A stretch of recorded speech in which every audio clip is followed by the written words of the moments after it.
Well, I'm back to Confessions of an Indie Author. I kind of had to take a little hiatus from this. Things just got crazy. We did have a family emergency back towards the end of October.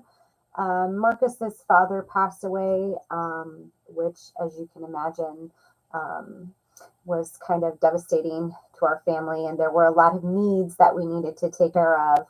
My family came first, and he needed my support. Um, so we are dealing with trying to liquidate the estate, which is a timely process that moves about the speed of government. So, not a quick process there. Since my day job is in the financial sector and I've had some experience there, I'm able to kind of take a moment to help them walk through some of the paperwork, rolling over any of the retirement assets, making sure that they don't incur any penalties. So, been a lot of serious stuff going on in the house. I also decided we are doing home improvements at his father's house to fix it up to sell the house. I also had home improvement projects planned for the winter. I did have a week off between Christmas and New Year's, and I spent several days, basically from the moment I woke up to the moment I went to bed, doing some improvements to the house. That will allow me to move some of my business materials and have more room for inventory, have things a little bit more organized. And of course, I have been slowly updating my house in hopes to move. Haven't decided where we're moving. We know we don't want to live in Illinois anymore. But kind of fixing the house up to sell, and really the kitchen area was the only area that I have not done any updates to it. So long overdue. I'm doing updates to the kitchen, so things can get messy now and then. So that's a little bit of what's been going on in my personal life, not to mention, having a 9 to 5 job that I'm working on and doing all of these wonderful indie author things on the side. So we're into 2023. What is happening in 2023? Kind of feels like a fresh start. I'm trying to do a better job. I started in 2022 kind of making a commitment to social media and marketing in 2023 and trying to make it a really good big focus for me. I went through and cleaned up any of my materials and published materials on Amazon to make sure all of my categories are accurate. If I had editorial reviews, I added those, made sure my books were all linked up correctly. I did update, since I was editing some of those copies, I went ahead and updated those, freshened up covers, added badges to covers for awards that I've won, and just an overall tidying of my repertoire. So I did that. I have updated. I actually have a website where I can sell. I have my Etsy site for my tumblers. So I created a 365-day year social media calendar. Now, there won't be a post every single day. I tried to keep it during the week and not so much on the weekends. People are doing stuff on their weekends. Hopefully, they're not checking their phone. But if they're bored during the week, they can check their phone and hopefully they will find some of my postings. I'm trying to use everything I have as content so it might appeal to anyone. I have kind of posts that talk about the coffee from Geek Grind. I have posts about, writing tips and tricks and, some things that I do to get from point A to point B to finish a novel. That's in Plot a Course to Novel Success. I am trying to post things about tumblers. I'm trying to post excerpts from books, kind of introduce characters. Just trying to get as much information out there to just garner some support online. I will be creating content for Facebook, Twitter, Instagram, YouTube, and TikTok. Confessions of an Indie Author is one of the things that I'm doing as far as my social media campaign is concerned. So one of the things, yes, it's a new beginning for 2023, but we also have to take a step back in January and take a look at 2022. I have to update my books and close out the books for 2022 in order to prepare for my taxes.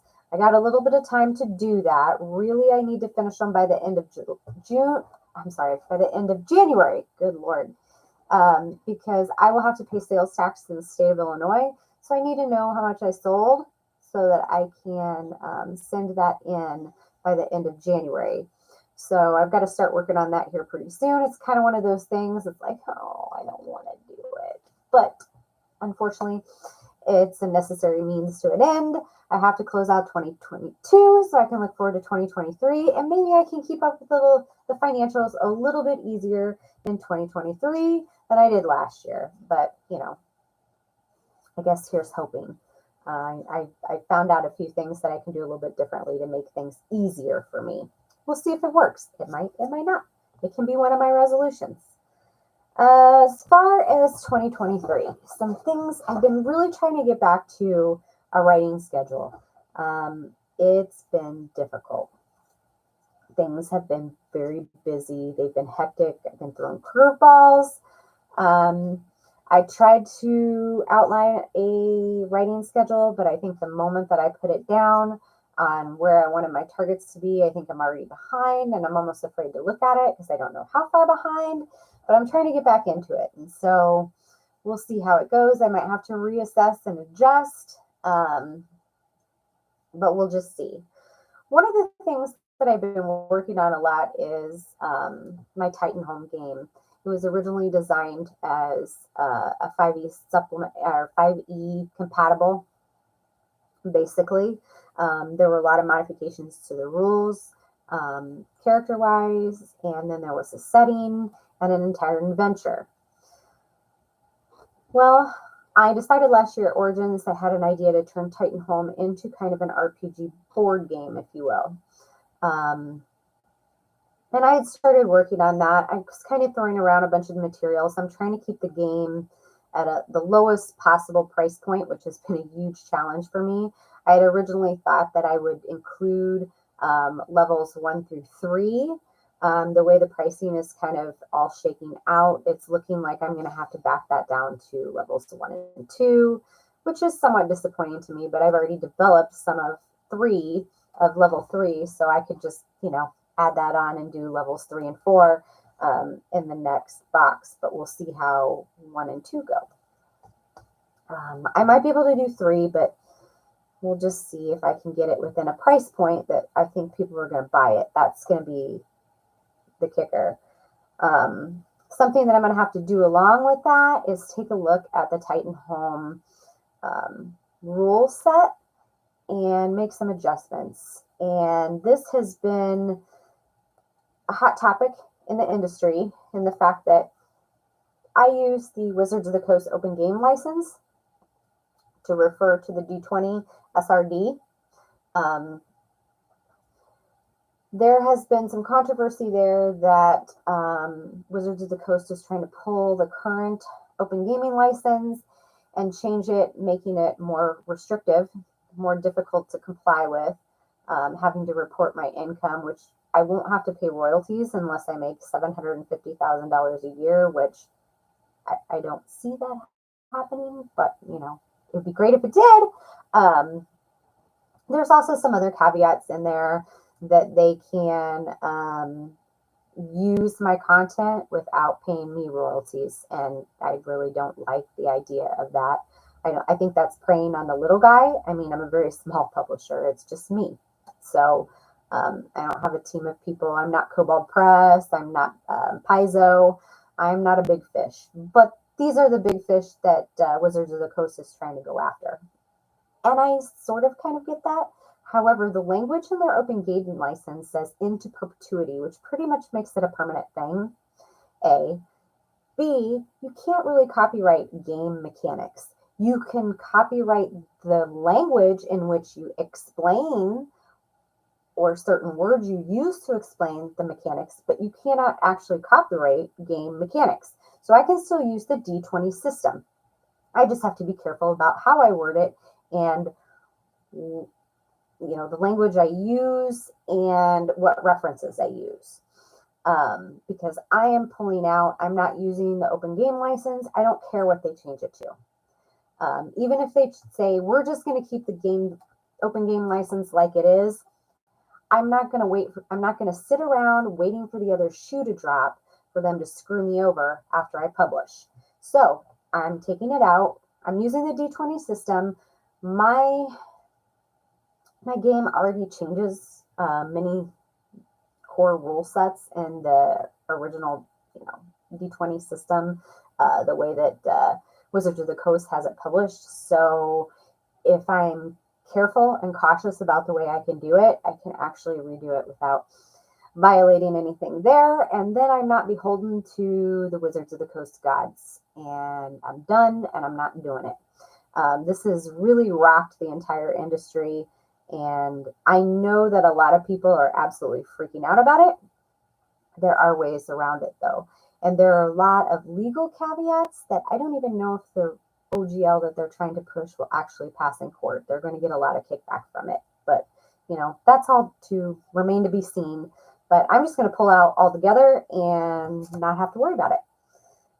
So that's actually in redevelopment, and the game is currently in development under the new rule set once I get it finalized. The Realm of Thraul, super excited. We are hopefully getting the actual playing cards this year, which I am excited to sell. I think I've had a lot of people last year say, hey, I would have bought a deck of cards if you had them. We should have them this year. Fingers crossed. I mean, he's got a prototype. The tuck box is in development. We should be pretty good. Dragon Dynasty is pretty much done. I ordered final proof. I had to make some changes to the cover. Rich was wonderful and got those changes made and back to me. I do want to proof though, so I can actually look and make sure that all the formatting is correct. Give it one more run through, and then it should be out. So looking at it very, very soon. What else? Oh, I am working on more episodes of my Kindle Vella, which is Titanholm. I have a number of characters that I use in that Vella. I'm actually making those the player characters in the board game. So I'm having some crossover there. I'm also taking my Blood Sparrows, how do you want to say it, spy/assassins organization, and making that kind of a character class for a game supplement I'll originally do for Realm of Thraul eventually, but I'm going to use it in the Titanholm game as kind of a plug for Realm of Thraul. So I'm kind of, interweaving all of these things marketing wise. I'm also working on a 4th book in the Runemaster series. It's kind of my Russian Cold War spy novel, which is a little different. It's a fantasy spy novel, so we'll see how that goes. I'm in the early stages. Like I said, I think I've got a little bit of an outline done. There's still a few things I need to hash out historically speaking and see how I can tie it all in. But it's actually ironing out to be a pretty good story. I got a good start to it. I think I'm about 3 chapters in. And then my Titan Code Cyberpunk book is moving along as well. I'm trying to make sure that I do a really phenomenal job of world building, and I've got some really colorful characters in there. That is also in the very, very beginning stages. I've only got like 2 or 3 chapters in that too. I just did write the introduction of the main character to the book, and so I'm really interested to see how that all develops. So I will give you an update next week. Like I said, I've always got a lot of irons in the fire. Hopefully I can keep on this trajectory and keep everything moving forward.